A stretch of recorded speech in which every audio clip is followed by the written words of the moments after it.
If I had my Honda 2000 from the movie, it would have to be me. Me, of course. No doubt. In your Ferrari. Whatever. You've seen the races, the cars, and the chaos. But what if Too Fast, Too Furious hides stories far stranger than anything on screen? Behind the neon lights and high-speed scenes are decisions that almost changed everything, moments that nearly went wrong, and secrets that most fans missed. One choice alone could have erased an iconic car forever. Another quietly reshaped the entire franchise. This is not just about the film you remember. It's about what really happened around it. And once you hear these facts, you won't watch it the same way again. The secret behind the mansion. The luxurious mansion used as Carter Verone's home was not just a random filming location. It actually belonged to Sylvester Stallone, adding a surprising connection to another major action star. The property sits in Coral Gables, overlooking Biscayne Bay, and spans a massive area that gives it a strong, commanding presence. The space existed as an ideal location that enabled a villain to establish his powerful base of operations. The estate developed its cinematic atmosphere during the early 1970s when the building first opened its doors to visitors.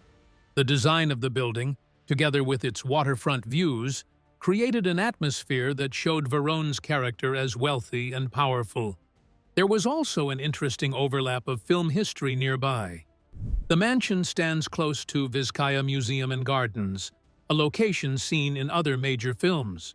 The setting received additional depth through this element, which made the scene appear more complex, yet most viewers would remain unaware of it. Don't get comfortable yet, because the next one flips everything you expect. The scene that was removed.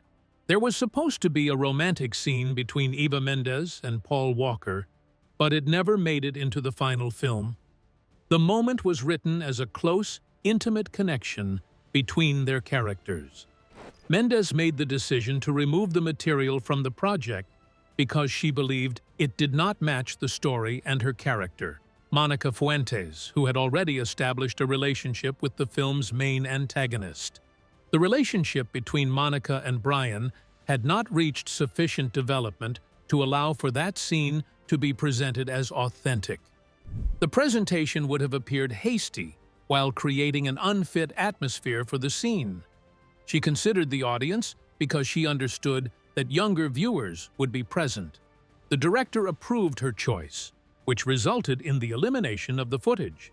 The character remained consistent through that decision, while the story obtained more realistic elements because of it, which prevented the film from requiring unnecessary romantic elements. Massive deal turned down. Before filming began, the sequel faced a huge turning point that few fans know about.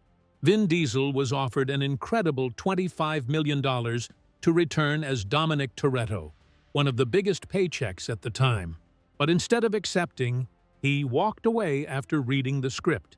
He felt the story lacked the ambition and depth of the first film, comparing it to weaker sequels from past decades. The studio needed to change its entire approach because of his decision. Paul Walker became the main lead of the film because his character Brian O'Connor created a new relationship, which changed how the franchise would develop. Diesel expressed his regret about leaving the project for several years. He said he should have stayed and fought to improve the film instead of stepping away, a choice that shaped the future of the series. The franchise identity changed after this decision because it showed that the story could continue without its original star, who had made it big. The long search for Tej. The role of Tej Parker did not come together easily. It went through a long list of names before the right choice was made.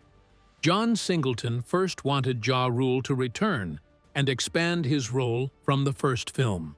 The record label offered Ja Rule a contract worth $500,000, which exceeded his previous earnings. The singer rejected the offer because he believed he had developed beyond the character. The decision created opportunities that allowed different possibilities to enter the situation. Next, Redman was considered, but had to drop out due to his TV schedule. Even 50 Cent auditioned, adding more pressure to find the right fit for the character. Ludacris arrived at the audition and immediately distinguished himself from others. The decision became obvious because his energy, timing, and presence together created a clear choice. The franchise acquired its most unforgettable character through that single choice, which established the character's personality for the upcoming years. The skyline that made history. One of the most iconic cars in the film was not just chosen for style.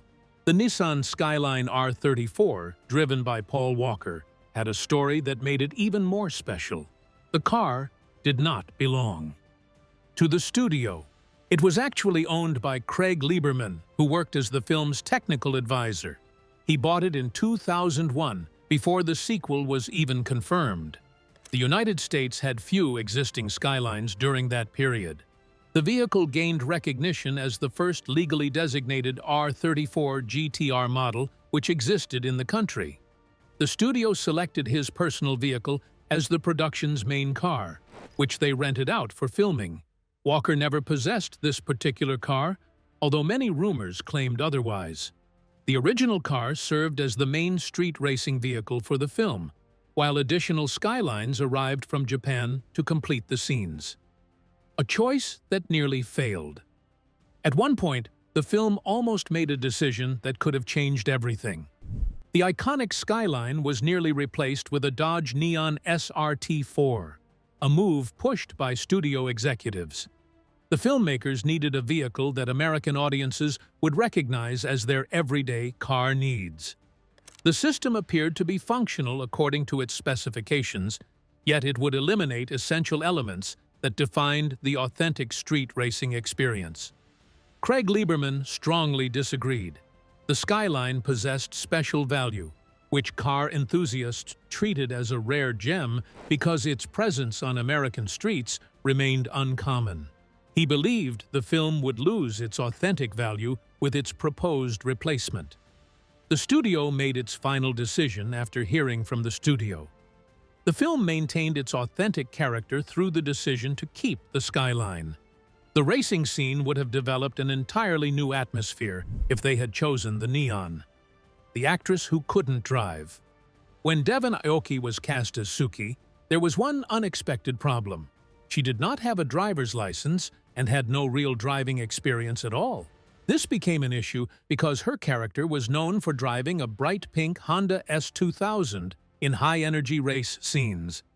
The production could not ignore it, so they arranged driving lessons for her during filming. She had to learn quickly because her practice time clashed with her shooting schedule. She needed to drive the car during filming because some scenes required her to perform specific stunts. The franchise had experienced this occurrence before. The other actors in previous movies learned to drive after they received their roles.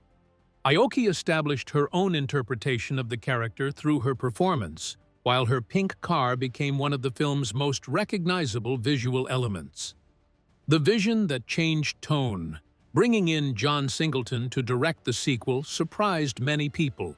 He was known for Boys and the Hood, not high-speed street racing films.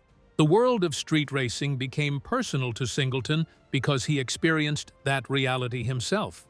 He gained first-hand experience of South Central Los Angeles street culture, which enabled him to create an accurate representation of that scene in his movie. The director implemented major changes to the movie's overall style. The sequel adopted Southern hip-hop music because the director wanted to create a more authentic and lively experience, which differed from the techno music used in the first film. The director created his first PG-13 film because he needed to find a balance between creating edgy content and reaching out to more viewers. The combination of those two elements created a unique film style that maintained the franchise's expected energy levels. Two blockbusters, one parked. Something unusual was happening behind the scenes. Two major action films were being shot at the same time in the same place, creating a rare situation. One side of the park was used for this film, while the other side was taken over by Bad Boys 2, directed by Michael Bay. Both productions needed space, time, and control. The filming procedure needed to operate because the scenic location of Bill Baggs' Cape Florida State Park offered sufficient space for multiple film crews to work. Crews had to carefully plan their schedules to avoid crossing into each other's scenes. The organized chaos created two active film productions, which competed against each other to finish their respective projects. Both movies were released in 2003 and used Miami as a major backdrop, which turned the city into a key part of their identity. The weapon that was fake. One of the most convincing tools in the film looked like something taken straight from real law enforcement. It was called the ESD harpoon launcher, a device used to stop speeding cars during a chase. The weapon discharged 3 harpoons, which struck a vehicle and disabled its electronic systems. The police equipment appeared so authentic that most viewers assumed it functioned as actual police gear. The device existed only as a creation for the movie. The character John Singleton declared that the object existed only for building suspense and creating new elements in the pursuit sequences. The concept appeared authentic to the audience because of its usage in fictional storytelling. Actual research has investigated similar electronic signal concepts, yet the screen version remains unmatched. The weapon achieved its status as the film's most discussed element through its combination of authentic elements with creative storytelling. Reused cars fans missed completely. Some of the cars in the film were not new at all. Many of them were actually reused from the first movie, something most viewers never realized while watching the fast-paced races and action scenes unfold. One clear example is the Toyota Supra, driven by Slapjack in the opening race. That car had already appeared before. It was the same vehicle driven by Paul Walker in the original film, but it was modified to match a different character and style. Another example is Orange Julius's Mazda RX-7. The car served its purpose in earlier scenes when it doubled as Dominic Toretto's red RX-7.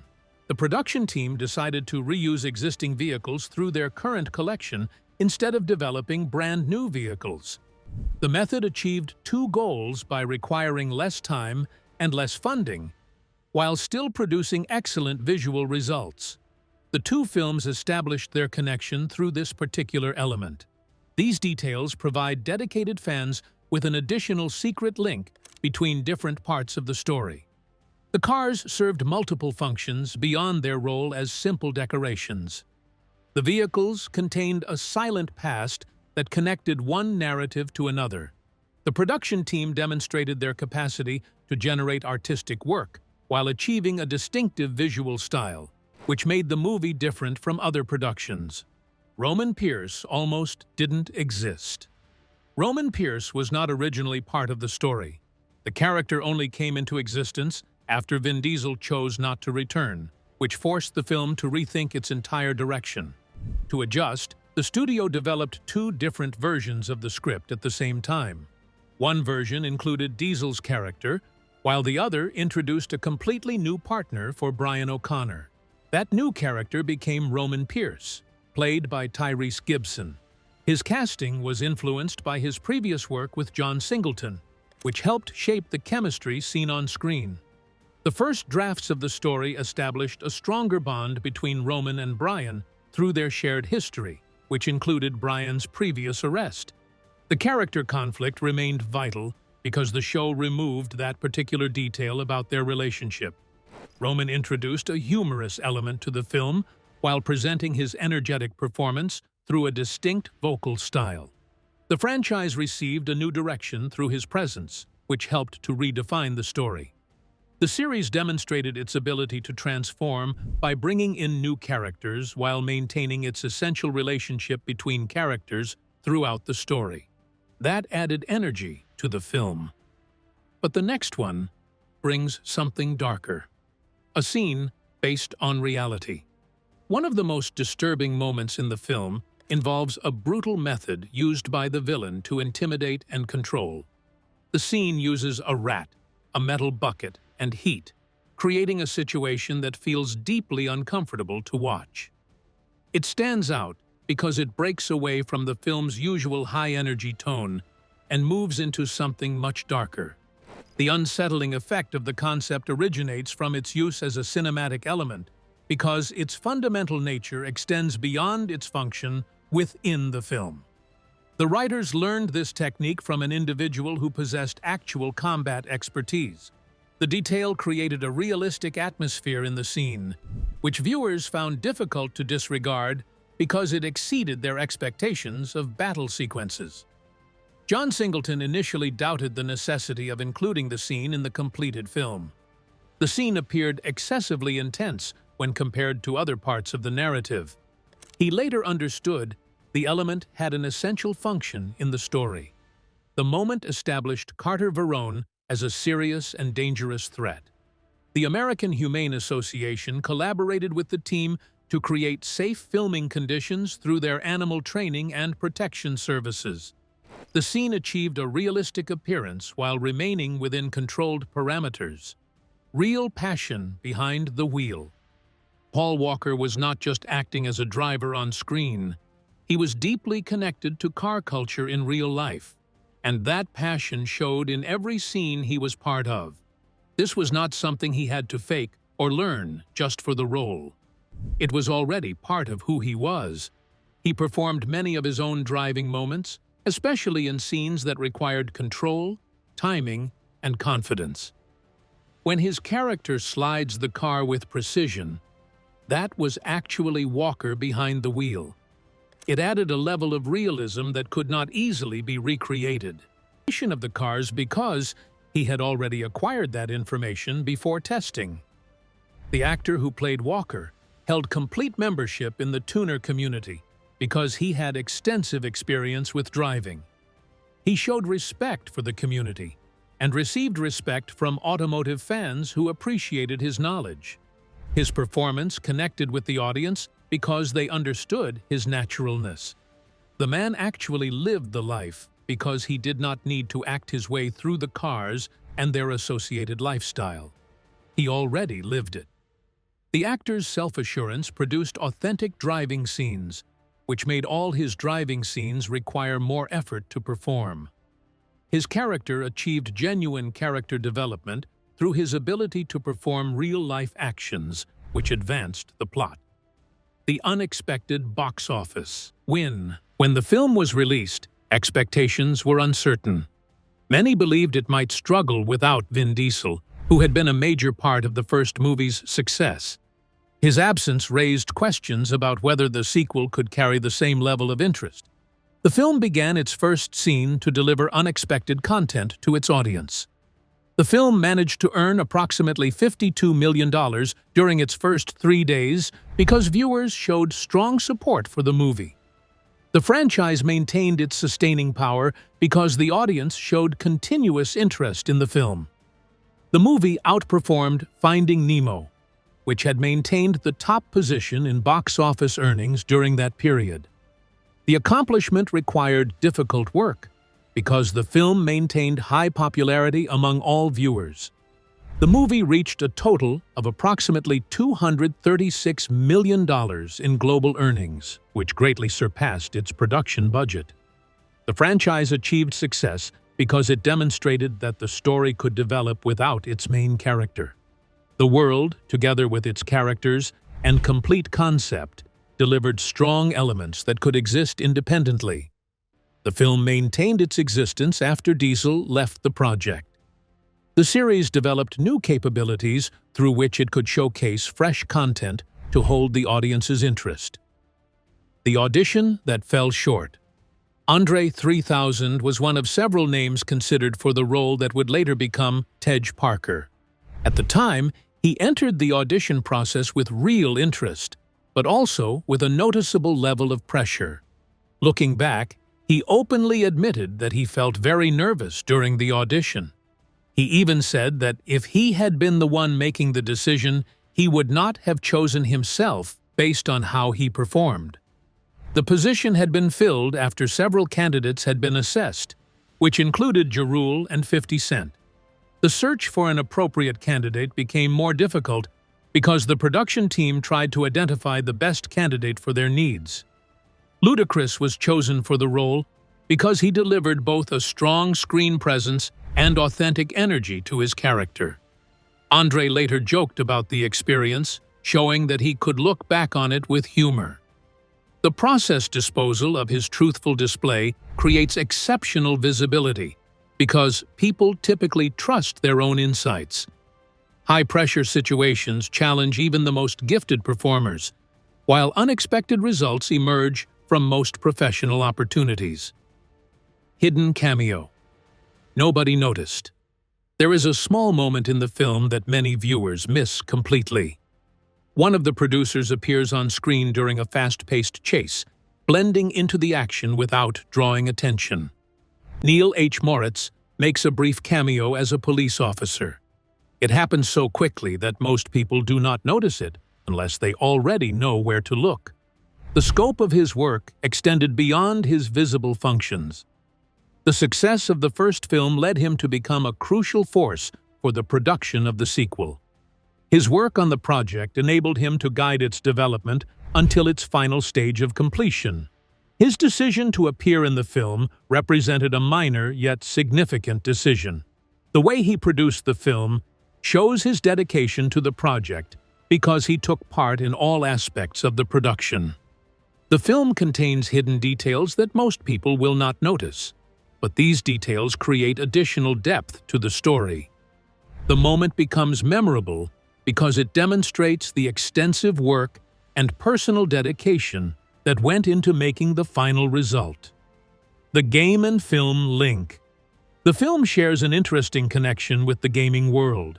Many of its locations closely resemble areas seen in Grand Theft Auto, Vice City, even if viewers do not immediately realize it. Most of the final scenes of the film were shot at authentic Miami sites, which accurately replicate the game's visual and spatial design. The streets, bridges, and waterfront areas maintain an almost perfect resemblance to their original design.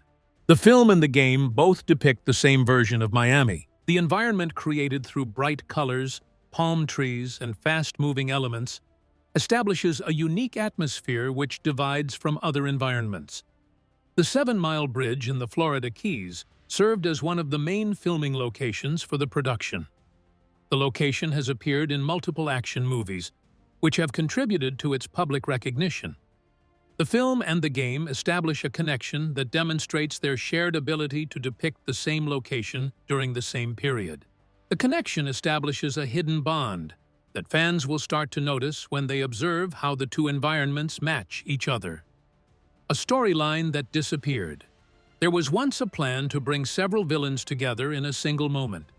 It involved a post-credit scene that would connect past enemies into one larger threat. The idea included Carter Verone returning, along with other characters like Johnny Tran and Deckard Shaw. They would have been brought together to target the main characters. This concept was meant to connect different parts of the series and create a bigger storyline moving forward. It would have expanded the scale of the conflict and added a new level of tension. The plan remained uncompleted because it lacked execution. The story required a complete rewrite after Paul Walker died.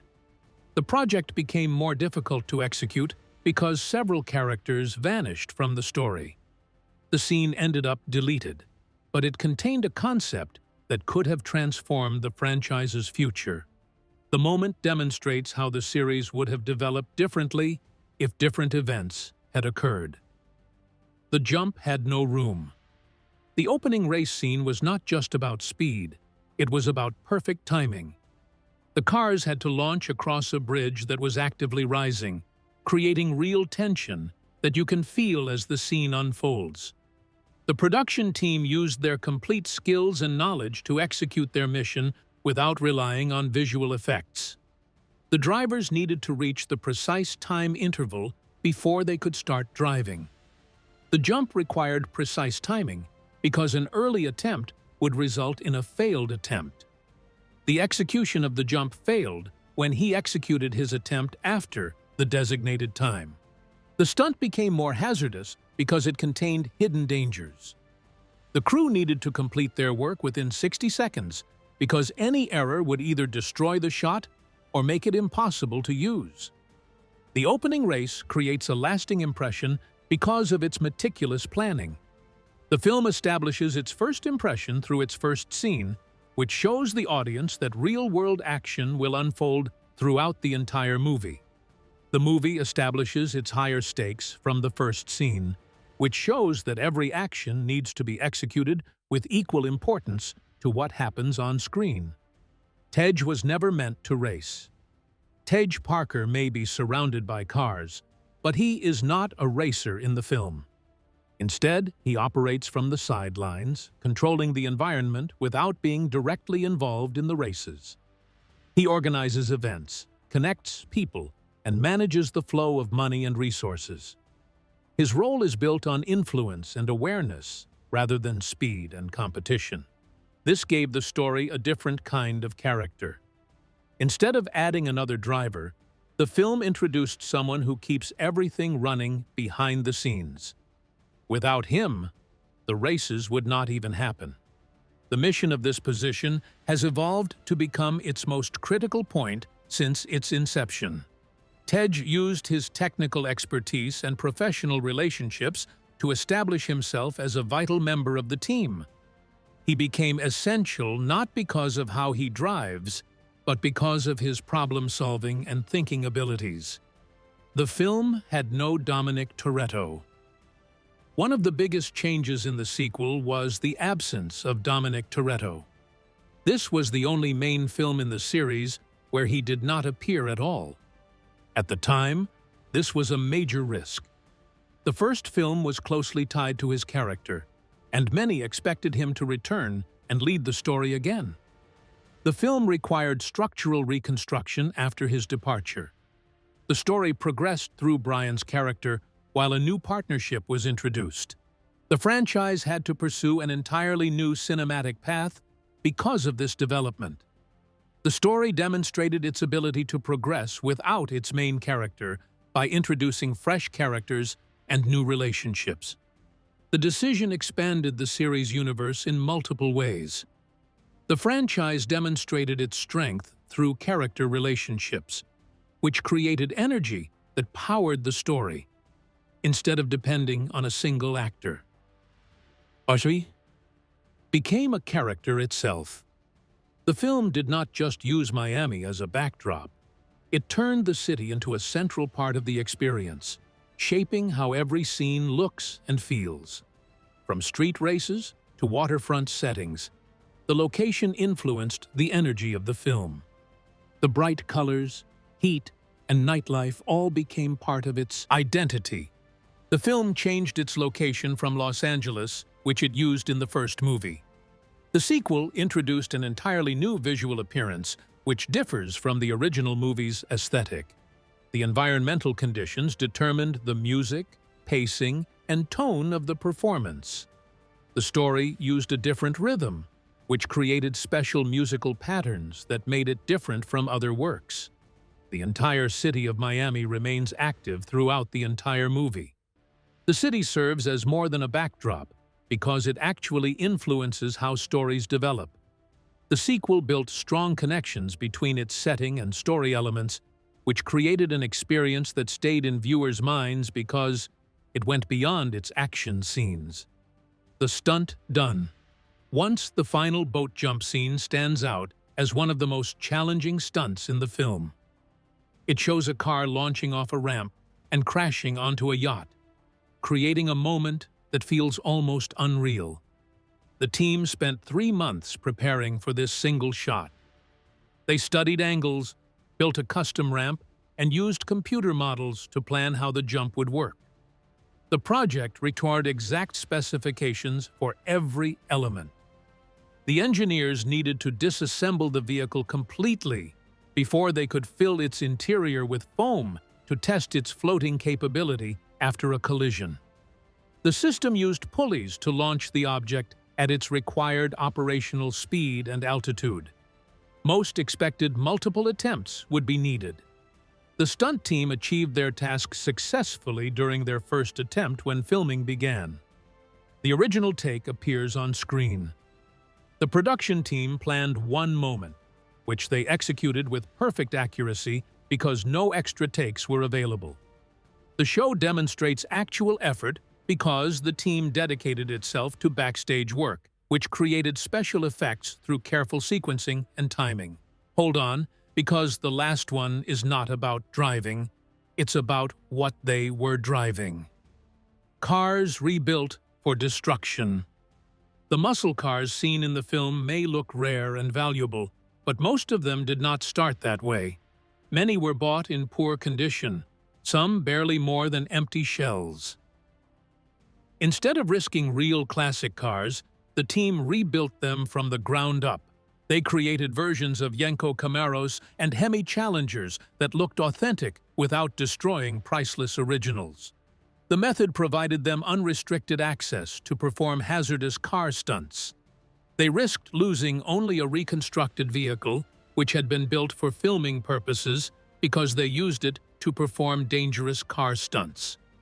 The supplier maintained possession of one stunt vehicle, which had been restored to its original state, but still contained equipment used during the movie production. The system retained all of its original equipment, which had been installed for camera functions. And that's just a glimpse of the hidden stories behind Too Fast, Too Furious. From unexpected casting twists to moments that nearly changed everything, this film holds more than most people ever notice. If one of these surprised you, drop it in the comments. I'm curious which fact stood out the most. Don't forget to like and subscribe for more deep dives like this. And if you're not done yet, tap the next video on your screen. There's another story waiting that you definitely don't want to miss.